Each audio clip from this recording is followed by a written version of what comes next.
Everybody asking how we doing, say we good. Don't need no one to tell me how to live just like they would. It ain't their business but they in it, I don't know why. Revolved around my life after I found another. Hai, pertama-tama izinkan saya memperkenalkan diri. Nah, nama saya Putri Halisa Sabrika Bintang. Saya duduk di kelas 11 MIPA 1. Saya bersekolah di SMA Negeri 17 Medan. Nah, pada video pembelajaran hari ini, kita akan membahas mengenai larutan penyangga. Nah, sebelum masuk materi nih, teman-teman pasti sudah pernah mendengar atau bahkan sudah pernah belajar. Pada pembelajaran biologi, kita pasti sudah tahu bahwa darah merupakan komponen yang sangat penting dalam tubuh kita. Salah satu fungsi darah adalah membawa oksigen untuk disebarkan ke seluruh sel. Darah bekerja optimal sebagai pembawa oksigen pada pH sekitar 7,4.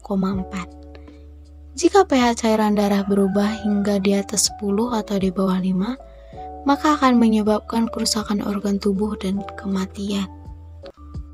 Lalu, bagaimana ya cara tubuh menjaga pH darah?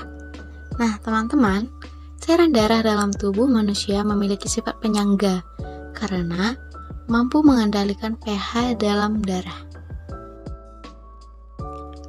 Jadi, apa itu larutan penyangga? Mari kita bahas ya. Larutan penyangga merupakan suatu larutan yang dapat mempertahankan pH jika ditambah sedikit asam, sedikit basa, atau sedikit air. Teman-teman udah pada tahu belum nih bahwasanya larutan penyangga bisa dibagi menjadi dua loh. Yang pertama itu larutan penyangga asam dan yang kedua larutan penyangga basa. Gimana, penasaran gak sih apa itu larutan penyangga asam dan larutan penyangga basa? Yuk dengar penjelasan selanjutnya. Oke teman-teman, jadi jenis larutan penyangga yang akan kita bahas pertama kali yaitu jenis larutan penyangga asam. Teman-teman ada yang tahu gak sih kalau larutan penyangga asam ini terbentuk dari apa saja ya? Oke, untuk menjawab pertanyaan teman-teman, mari kita simak penjelasan berikut ini. Jadi, larutan penyangga asam terbentuk dari campuran antara asam lemah dengan basa konjugasinya. Basa konjugasinya dapat berasal dari garam. Gimana kalau untuk lebih jelasnya, kita langsung ke contohnya aja ya. Jadi, contohnya itu bisa kita ambil dari CH3COONA menghasilkan reaksi bolak-balik CH3COO negatif ditambah dengan Na positif. Jadi yang bisa kita catat di sini yaitu CH3COO negatif ini merupakan basa konjugasi dari CH3COONA.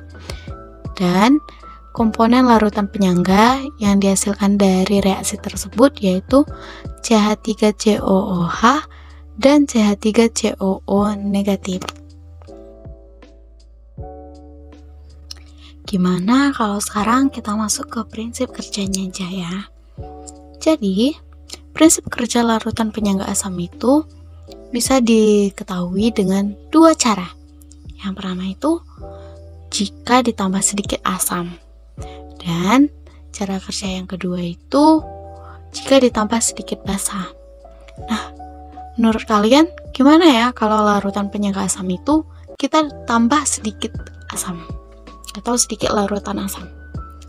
Nah, teman-teman, jika ditambah sedikit asam atau H+, contohnya itu dalam reaksi H+ ditambah CH3COO negatif menghasilkan CH3COOH ditambah OH negatif.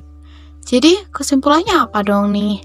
Oke, jadi kesimpulan dari reaksi tersebut, hal ini akan mengurangi jumlah ion H+ dari asam yang kita tambahkan, sehingga mencegah pH turun secara drastis karena penambahan sedikit asam. Terus, gimana kalau larutan penyangga asam kita tambah sedikit basa. Oke, mari kita bahas lagi ya. Jika ditambah sedikit basa atau OH negatif, misalnya itu CH3COOH ditambah OH negatif menghasilkan CH3COO negatif ditambah H2O. Kesimpulannya itu hal ini akan mengurangi jumlah ion OH negatif dari basa yang kita tambahkan, sehingga mencegah kenaikan pH secara drastis karena penambahan sedikit basa. Untuk mencari nilai pH dari larutan penyangga asam itu bisa digunakan rumus H positif sama dengan Ka dikali mol asam lemah dibagi mol basa konjugasi dikali mol garam.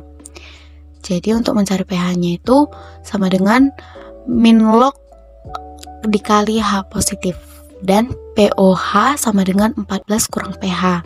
Dimana keterangannya yang bisa kita ingat ini, Ka sama dengan ketetapan ionisasi asam lemah. Oke teman-teman, sekarang saatnya kita memahami mengenai jenis larutan penyangga yang kedua, yaitu jenis larutan penyangga basa. Nah, tadi kan larutan penyangga asam udah tahu lah ya terbentuk dari apa aja. Kalau larutan penyangga basa, ada yang tahu nggak terbentuk dari apa saja? Oke, mari kita jawab aja ya. Jadi, larutan penyangga basa merupakan larutan yang terbentuk dari campuran antara basa lemah dengan asam konjugasinya. Nah, dalam larutan penyangga basa ini, asam konjugasinya dapat berasal dari garam. Gimana kalau kita langsung aja ke contohnya nih? Oke, contohnya itu ada NH4Cl yang bereaksi bolak-balik NH4 positif ditambah Cl negatif. Nah, yang bisa kita catat yaitu NH4 positif merupakan basa konjugasi dari NH3. Yang kedua itu komponen larutan penyangga dari reaksi tersebut yaitu NH3 dan NH4 positif. Sekarang kita akan membahas mengenai prinsip kerjanya. Sebenarnya prinsip kerja larutan penyangga basa ini sama saja dengan larutan penyangga asam. Nah, tapi akan dijelaskan kembali ya. Jadi gimana kalau larutan penyangga basa ditambahkan dengan sedikit asam?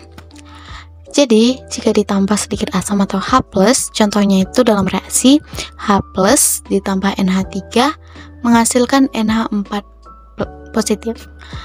Jadi kesimpulannya hal ini akan mengurangi jumlah ion H+ dari asam yang kita tambahkan sehingga mencegah pH turun secara drastis. Nah, gimana kalau larutan penyangga basa ditambahkan dengan sedikit basa?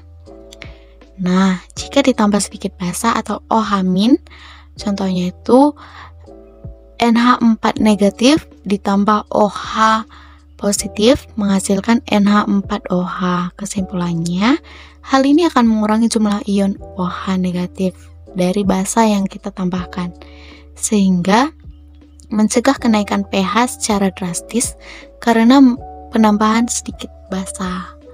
Begitu saudara. Untuk menghitung pH larutan penyangga basa dapat digunakan rumus OH negatif sama dengan Kb dikali mol basa lemah dibagi mol asam konjugasi kali mol garam. POH-nya dapat dicari dengan POH sama dengan min log OH min, dan pH-nya dapat dicari dengan 14 kurang POH.